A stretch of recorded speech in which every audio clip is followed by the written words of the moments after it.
So the great Toni Jones was describing the intricacies of my soul when she said, and I quote, "It's going to be a whole lot of who do I think I am.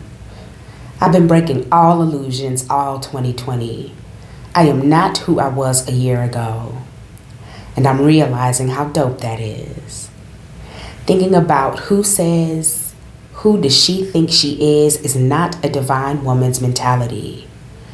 No one thinks more than I do about who I think I am than me.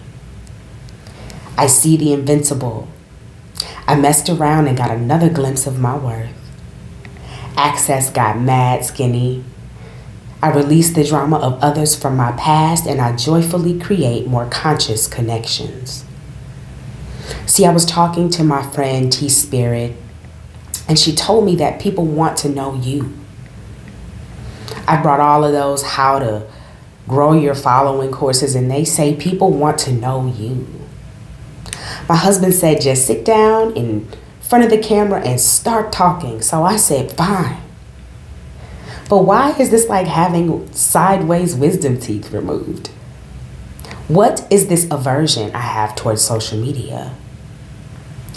Well, honestly, it's because I've worked hard since the Facebook gotta have an edu email address days to not get consumed with showing everyone else what I was doing. I was afraid that I'd then become one of those people who live their lives to be able to show everyone else what I was doing on social media. I would live through what I thought my friends wanted to see. So deliberately, right, I began to move kind of like a ninja, posting just enough to know what was going on, but not enough to know everything that was going on. That plus the Aquarian in me naturally rebels against what everyone else is doing because we oftentimes see exactly where this thing is headed. So we shield ourselves from the inevitably terrible situations that lie ahead and that turn out to be something not so healthy, and well, we see how that's playing out, right? So here I am as a well-being coach with valuable information that, coupled with my experiences in authentic delivery, is life-changing. T-Spirit told me I am doing a disservice to my community because I struggle to be vulnerable on social media, and I took that to heart. This life-changing information has helped me heal, has helped me grow, has helped me truly turn my eyes to freedom and redefine my purpose in this season to live a liberated soul life and to show others that they can do the same. The life-changing information needs to be offered to my community, so I have decided to be of service and share my story. When you visit my website at www.worthyofwellbeing.com, you'll see that I am a healer, a coach, a wife, a mother. While those are the roles that I've decided to wear, the I am part has so many nuances. I am also a little black girl from the west side of St. Louis City. I am my mom's only child and baby of my daddy's 5.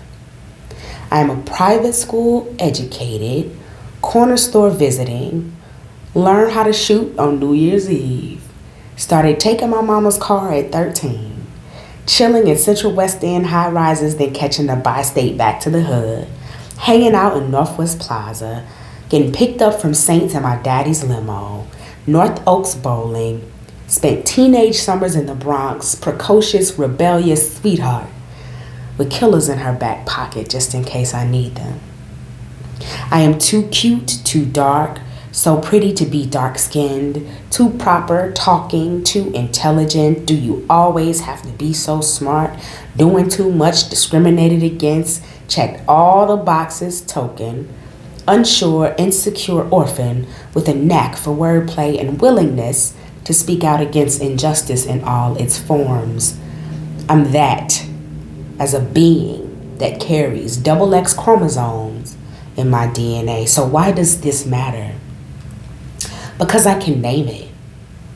My healing has afforded me the luxury of an awareness of self that made it impossible for me to do anything without confronting the uneasiness that I'm feeling at any given moment.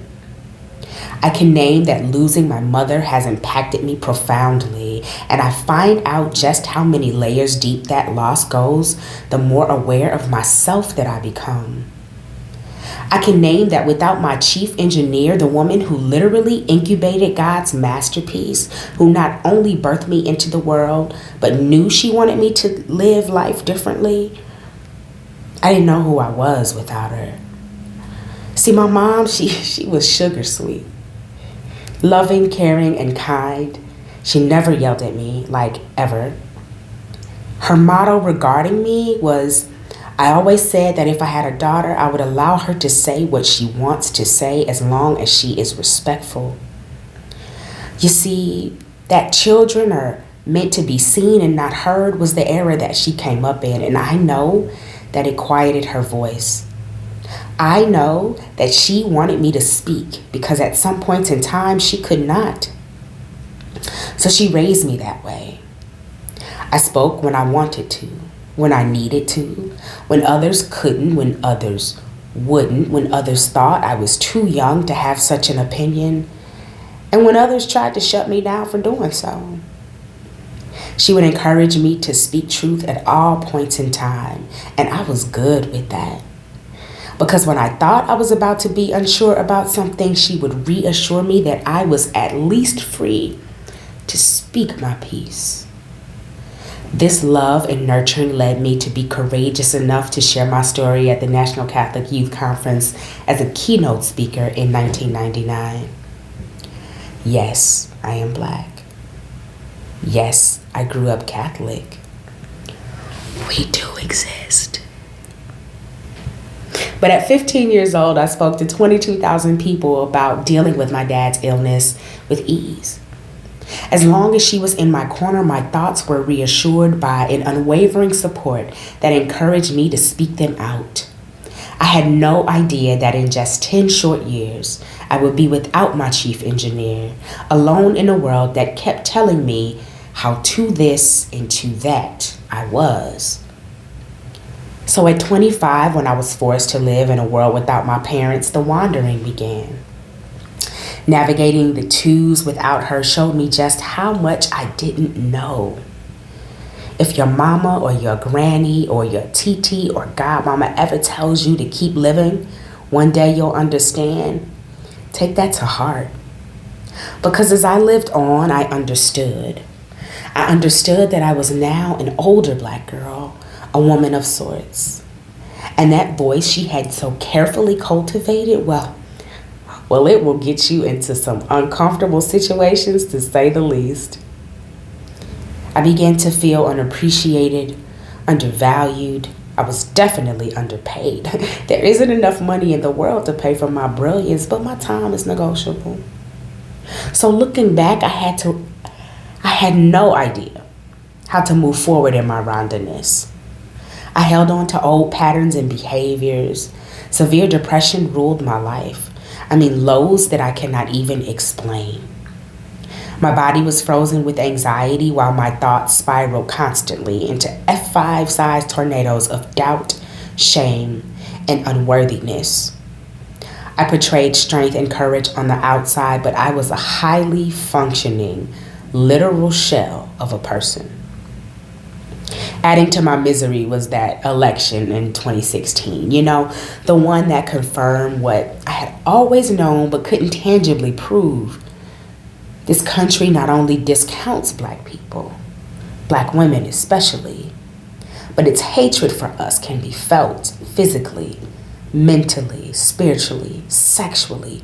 What do you do when it has to take moments like that to awaken you? See, my awareness had fallen asleep. I was numb and moving through the world in a cocoon of sorrow, pity, pain, and dreading life. I'm not sure if I've ever said this out loud, but the fear that hatred brought to me was crippling. It was in that moment that I had to wake up. I had to rise. See, I always worked with kids, and they needed me to heal so that they could keep growing. I had to become a person again because my life depended on it.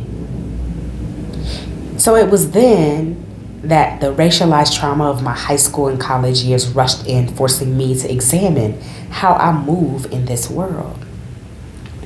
Fast forward to 2019 after a called off wedding and escaping that relationship without a felony on my record. Realizing I was in love with my childhood friend, dating him, marrying him, and deciding to conceive, I had my own daughter. Her name means enlightenment, and her middle name symbolizes love. We said that she is the enlightenment of our love. And after a horrific pregnancy and traumatizing birth experience, I knew even more than before that her life had saved mine over and over before she even got here good. I was determined to bring my mother's legacy full circle, and I was going to parent her beyond what I knew. I had faith in her choosing us as her parents, and as her mom, it became my life's goal to develop her into the person that she and God had agreed for her to be. I wasn't quite sure how, but when you call enlightenment out to the universe over and over in varying frequencies, the laws have no choice but to respond. A friend told me about this well-being program, and she said she had worked through it, I could become a coach, and suggested that I look into it. And after being laid off while I was on maternity leave, what the hell did I have to lose? It was one of the top 5 decisions I've made in my life. The training program fast-tracked my healing like never before.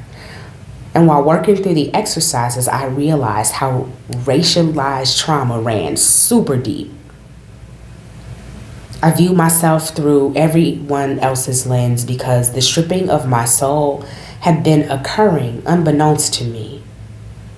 The your to's began to surface, and as I examined them, I recalled every aggression I had encountered, courtesy of the adults at Rosati Kane High School. I recalled the conversation with the classmate who said to me, "I don't know why my grandpa hates your kind so much. I think you're a really good person." And this girl's dad was a coach leading other kids. I think of the looks I got and the conversations I had to have, the pain of being one of 8 or so girls of color in my class, the things I had gone through that I didn't tell my mom about because I wasn't quite sure what was happening to me. See, the racism was subtle and assimilationist in nature. The hatred I began to have toward myself and others who look like me. Because what else do you do, right? I think back about my grade school experience, and it was a literal, real life, it's a small world after all, y'all. My white friends were like brothers and sisters because we knew each other, like from kindergarten to 8th grade. My best friend in grade school, was blonde-haired and blue-eyed, and I ate dinner with her family several times a week because after my dad's stroke, my mom had to make arrangements for after-school care. I came into high school naive and believing I would receive the same treatment. But what I found was that being black was a bad thing when I went to high school. So in an effort to be a peacemaker and create myself into a whole person with understandings and tolerance of all humans, I went to a predominantly white institution for college, which is the one and only decision in my life that I would change if I could go back. Well, then from there, of course, it got worse, like every day. The assaults were unending, and I think I held on to each and every one of them. Because I don't think I actually believed that the world was this way. And even though my mama would just tell me to keep on living, she didn't impose her views or try to force me to see things a certain way. She let me find my way, which was a gift and a detriment all at the same time. I realized that as I went out into the world, the experiences compounded one after another until I literally was about to snap. So during the summer of 2020, when we lost Brother Floyd, I encountered a barrage of white tears, which were swiftly followed by a Negro, you better get out there and do your job email. But wait, I thought you understood my plight and had sympathy for what I was going through. Never mind. So she was on the list. I envisioned myself squeezing her tiny little neck with my chocolate brown hands while her delicate blonde curls swayed back and forth and her feet dangled off the ground. Her eyes popped out of her head. I told my husband, if I go back, I might kill her. And he said, well, don't go back then. So that's how I got here. My healing awakened the essence of me that lives in my soul, while the wisdom of me tempered her feisty nature with calming reassurance that we would not lose her again. She was tired of being stripped by the self that was running the show. So as the essence of me and the wisdom of me did this delicate dance, I began to understand through love, hope, and faith that my well-being depends on my choosing freedom. And not only that, but realizing that I do have choices and no one is in control of them but me. And when you understand the importance of freedom and choice, liberation is born. So as I mentioned before, my purpose is to live a liberated soul life and to help others realize they can do the same. That's what the channel is about. Freedom from the literal shackles of racialized trauma. A focus on the mending of our spirits and a fattening up of our emaciated souls. While you will know what I stand for, everything I speak about will offer truth, guidance, love, and encouragement. On top of that, this dope training that I went through with Anthropedia sparked my love of history and science again, and because we don't often understand the origin of things nor how they physically work in the material world. These things are crucial because with an understanding of how we as humans got to this interesting place, you become liberated from the shame, doubt, unworthiness tornadoes.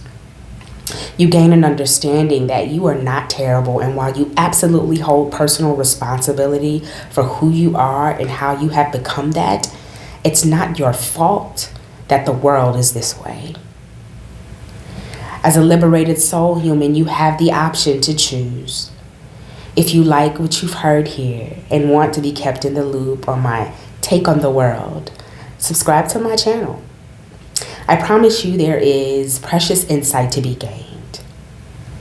I'm Rhonda Smith Branch, certified well-being coach and owner of Worthy of Wellbeing Wellness, reminding you to be well because you're worthy.